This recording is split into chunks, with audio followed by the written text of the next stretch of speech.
المعارضة الديمقراطية تقول يا جماعة ادولنا إشارة إنه مفيش استبداد، ادولنا إشارة إلى إنه الدولة تخطو نحو ديمقراطية وحرية رأي وتعبير و فهنا بيجي السؤال، طالما إنه السيد رئيس جمهورية مصر العربية السيد عبد الفتاح السيسي ما عندوش مانع، وطالما إن رئيس الوزراء أو رئيس مجلس وزراء مصر المهندس إبراهيم محلب ما عندوش مانع، وطالما انه وزير العدالة الانتقالية يجلس مع المختصين بهذا الامر او ممثلي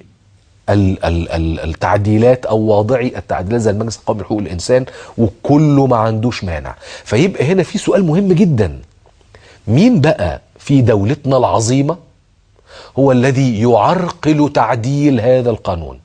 مين بقى داخل أجهزة الدولة اللي بيشتغل على منع تعديل هذا القانون؟ مين بقى اللي حاطط النظام الحالي في دماغه ده من الآخر ولا يريد لهذا النظام أن يخطو هذه